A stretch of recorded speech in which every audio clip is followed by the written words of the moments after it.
What's up everybody? Welcome back to Pens and Tea. My name is Carrie and today we're going to be talking about this Pure Leaf Chai Tea and the Trilogy Zero fountain pen. So this chai tea I actually quite enjoy.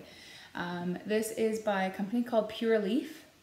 It is from, it says up here, Sri Lanka and Kenya is where like the tea is originated from. It says long leaf black teas crafted with cardamom, ginger, cinnamon, and other spices for an authentic aromatic cup of tea. So it advises full boiling water with 3 to 4 minutes of steep time. The bags are quite small actually. So it's just these guys here. The tea is fairly ground, so it doesn't expand too much, but it does fill up about this whole bag. It just has their little logo here. I quite like it. I like to drink this one. This is more of a mild chai. So it's not gonna like punch you in the face with chai flavor, but it's a little bit more mild, a little bit more mellow, but yet still has a strong enough flavor. I think it finds that right balance, especially if you are just getting into chai. This might be a really good one to go for because this one finds a really good balance between providing enough of those chai flavors that you've come to be used to or you're just getting used to, but doesn't overwhelm you or isn't too heavy on one spice in particular. A lot of chais, especially cheaper chais that I've tried, are very cinnamon heavy. And I don't like those at all. I like to have like an equal balance between all of these spices. And I find that some of the cheaper ones will lean pretty heavy on the cinnamon or the ginger. This doesn't. This finds a nice balance between them all. Now granted, I let it steep for 5 minutes. It says 3 to 4, so for the first time I would maybe try that, but I do 5.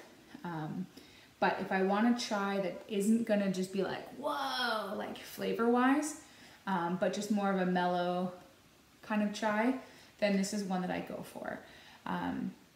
It is 40 grams, so I don't remember how many, I think it's 16 pyramid bags. I have actually more than that in this because I was down to about here on this tin when I bought another one and I just kind of shoved them together. So the fact that I'm on the second one already just goes to show that I have bought it again. I do like it enough. But I would definitely recommend it for 16 bags in a normal grocery store. I've seen them for about anywhere between $7 to $8 Canadian, but I have been purchasing it actually on Amazon lately, and I get them for about $4 or $5, which I think is pretty good. Now this guy is something I did not buy. I will say that right off the bat. I won this on an Instagram post last summer, and it took almost a year for me to get it. So this is the Trilogy Fountain Pens Zero. Like basically it's supposed to be a minimal fountain pen. It is massive. Here's my hand. Okay, it is huge. Here's my mug. It is massive. This tea is delicious. This pen is huge. This pen was a Kickstarter campaign, which is why it took me partially so long to get it. But you can get a couple different finishes. This one is the all black that I chose, but you can get silver as well, and you can get a bunch of different like nib sizes and nib colors also. This is an all metal pen. You can probably hear the threads. And I chose to get even the blacked out nib. It is a stainless steel nib by Bach. It's $65 US right now on their website, which is just Trilogy Zero fountain pen.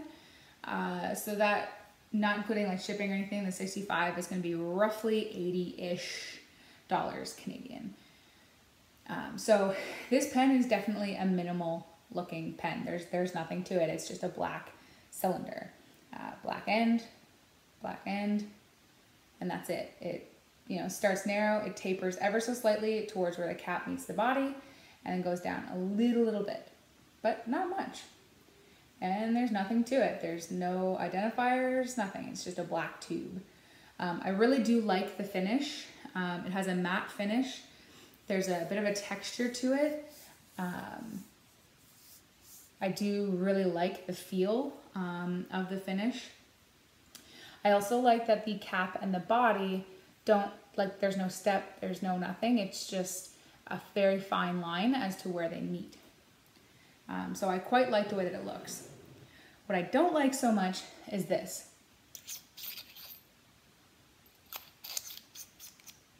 I don't like the sound of metal on metal. While it is relatively smooth to turn it, I don't particularly like that audible sound. Karis Customs is also a predominantly metal pen, and while you do hear the metal when you like open and close it, the ones on the Karis Customs don't seem to bother me as much as this one does. You do have a bit of a step here, but really not that big of a one. Very minimal threading, very minimal, and quite a decent sized grip section. So I do like that because then your fingers are nowhere near that step up. If your finger does rest on the step up, my fingers doesn't bother. On my thumb, it is a little bit sharp, but your fingers really aren't going to be there. So it's not really an issue. The pen is quite long, and being all metal, it is kind of heavy. Not the heaviest. It's not like if it were like a copper fountain pen. This is all aluminum. So it's not like, you know, gonna weigh you down or anything, but it certainly has some weight to it. Unscrew the back and you have a standard international converter. Obviously cannot be eyedroppered because it's solid metal. So that's fine. It's run of the mill. The threads on this are pretty smooth. It feels really nice screwing it in and out. That's what she said. And this noise doesn't bother me as much as this does, which is unfortunate because this is the noise that happens constantly, but it's a little thing. The lid does not post, but that said, why would you want to? Like, you can pretty much fit a whole other hand on the back of that. The nib, like I said, is a Bach nib.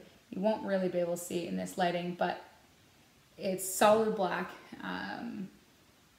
Yeah, I chose a fine nib. You can get a medium. I think you can also get broad, but don't quote me on it. I chose a fine. But yeah, there's nothing really to say about this pen because it's minimal. You know, I like the overall look of it. I don't mind the feel of it in my hand. That said, if I write too long with this, my hand does become a little bit fatigued because it is a bit of a heavier pen, but also I don't particularly like the way that this writes. But that I'm going to get into more in the writing sample. As far as the body of the pen goes, like I said, I love the look. I like the feel of it for shorter writing sessions. I love the actual feel of the pen. Yeah, just too bad I don't really like the way that it writes. But let's talk about that.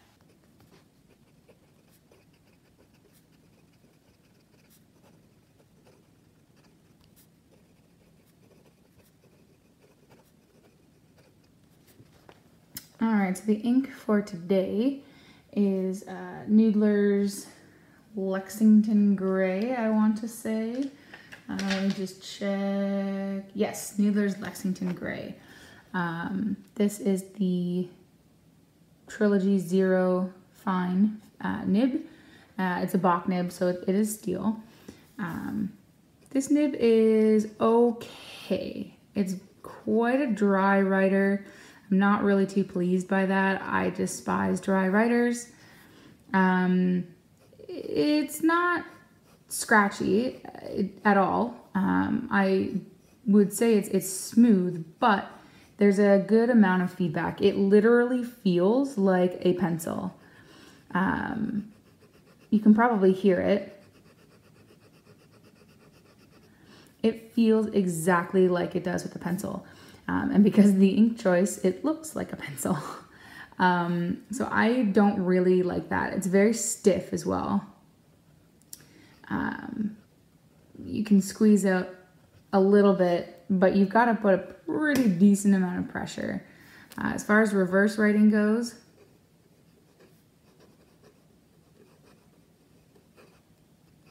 you can, but it gets pretty scratchy at that point. So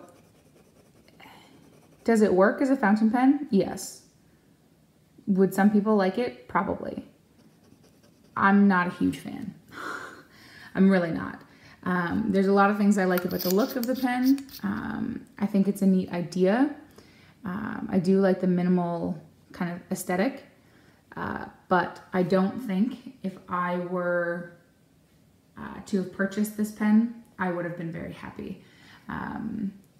I just, the closest thing that I can come to comparison with this pen is the Karas Custom is the closest thing I can think to this pen as like a direct comparative to. And to be honest, I think the Karas Custom would win for me over this. So would I recommend this pen? Honestly, I probably wouldn't. It makes a decent fountain pen. Like I said, there's nothing inherently wrong about it. It's just all the things that I like in a pen. As far as the writing performance goes, this doesn't have. It's dry, there's too much feedback, which I can take care of, but out of the box, this is my feeling. So yeah, that's my opinion on it. Let me know what you guys think in the comment section below. If you like the video, hit that thumbs up. If you really like the video but haven't yet done so already, do hit that subscribe button. New videos come out every Monday and Friday, and occasional Q&A on Tuesday. And as always, guys, I'll see you next time. Bye.